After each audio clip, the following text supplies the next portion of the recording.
हर note जो हमारे आपके बटुए में होता है ना, उसकी एक अपनी कहानी होती है।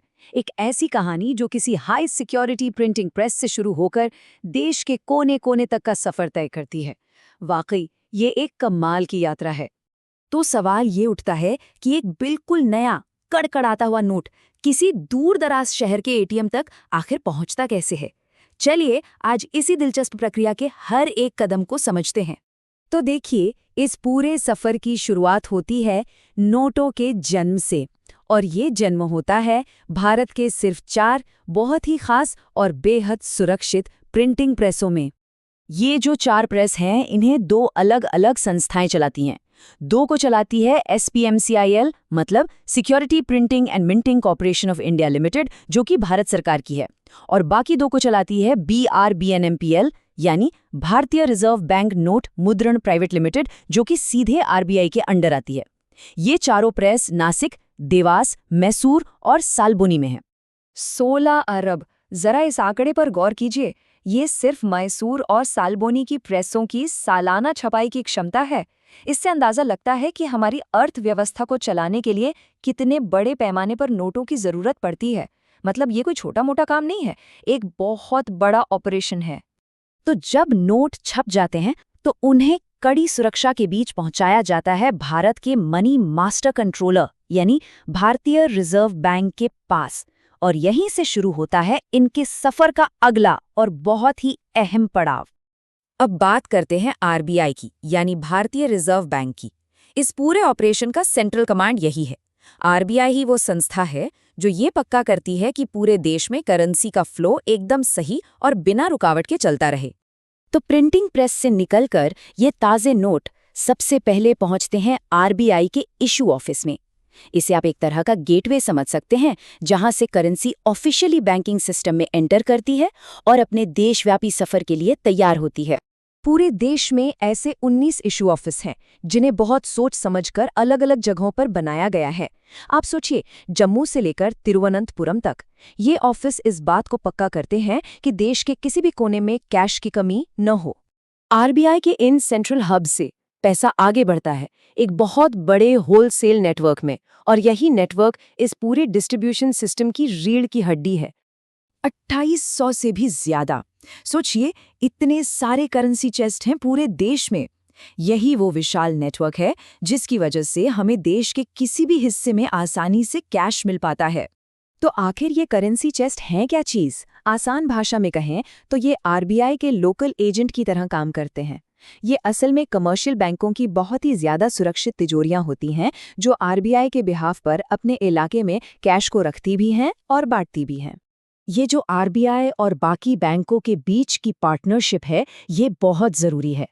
देश के जो सबसे बड़े बैंक हैं, जैसे SBI, HDFC, ICICI, यही इन करेंसी चेस्ट को चलाते हैं, और इसी वजह से ये पूरा नेटवर्क इतना मजबूत और कारगर है। ये जो हब एंड स्पोक मॉडल है ना, ये बड़ा ही काम का है। इसकी वजह से जो छोटे बैंक्स हैं, उन्हें अपना खुद का बड़ा बड़ा इंफ्रास्ट्रक्चर बनाने की ज़रूरत नहीं पड़ती। वो अपनी कैश की ज़रूरतों के लिए इन्हीं बड़े बैंकों के चेस्ट का इस्तेमाल कर लेते हैं। इससे पूरा सिस्टम और भी ज़्यादा मजबूत हो जाता है। चलिए, अब आते हैं इस सफ़र के आखिरी पड़ाव पर। ये वो हिस्सा है जिसे हम सब अपनी रोजमर्रा की जिंदगी में देखते हैं कि कैसे कैश इन चेस्ट से निकलकर हमारे हाथों तक, यानी डेली ट्रांजैक्शन तक पहुंचता है। देखिए, प्रोसेस काफी सीधा सा है। बैंक अपनी रोज की जरूरतों के हिसाब से करेंसी चेस्ट से कैश निकालते हैं। फिर ये कैश उनके लोकल ब्रांचों में भेजा जाता है और वहीं से ये ATM में भरा जाता है और हमें काउंटर पे मिलता है। बस इसी तरह ये पक्का होता है कि जब भी जरूरत हो, कैश मौजूद रहे। अच्छा, यहाँ एक मजेदार बात और है। सिक्कों का हिसाब किताब थोड़ा अलग होता है। उनका अपना एक अलग डिस्ट्रीब्यूशन नेटवर्क है। जहाँ नोट करेंसी चेस्ट से आते हैं, वहीं सिक्के 2000 से भी ज्यादा स्मॉल कॉइन डिपो के नेटवर्क से बांटे जाते हैं। लेकिन करेंसी का ये सफर एक तरफा नहीं है, ये एक पूरा सर्कल है। तो चलिए अब देखते हैं कि पैसा वापस बैंकिंग सिस्टम में कैसे लौटता है, और उन पुराने गंदे नोटों का आखिर होता क्या है। ये सब होता है RBI की क्लीन नोट पॉलिसी की वजह से। इसका मकसद ये है कि सर्कुलेशन में सिर्फ अच्छी क्वालिटी के नोट ही रहें। तो जब हम लोग बैंकों में पैसा जमा करते हैं तो उन नोटों की चेकिंग होती है।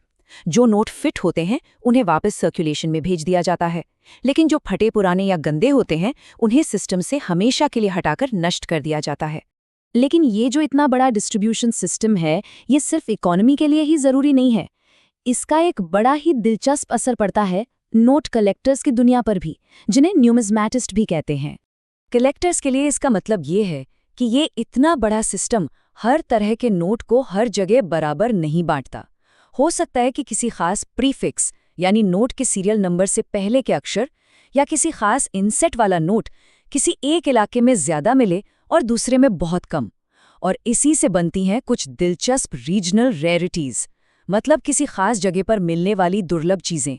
तो एक हाई सिक्योरिटी प्रेस से लेकर किसी छोटे शहर के बैंक तक हर एक नोट का सफर एक बहुत बड़े अनदेखे फाइनेंशियल नेटवर्क की कहानी कहता है। ये एक ऐसा सिस्टम है जो चुपचाप लेकिन बहुत ही कारगर तरीके से काम करता रहता है। तो अगली बार जब कोई नोट हाथ में आए तो एक लम्हे के लिए जरूर सोचिएगा, इसकी अपनी क्या कहानी होगी, ये कहाँ से चला होगा और कितना लंबा सफर तय करके यहाँ तक पहुँचा होगा। जैसा कि हम यूएनसी म्यूजियम में हमेशा कहते हैं, हर नोट एक कहानी कहता है। तो अगर आपको करेंसी की ये यात्रा दिलचस्प लगी हो तो प्लीज़ लाइक करें, अपने सुझाव हमें कमेंट्स में बताएं और ऐसी ही और कहानियों के लिए यूएनसी म्यूजियम को सब्सक्राइब करना न भूलें।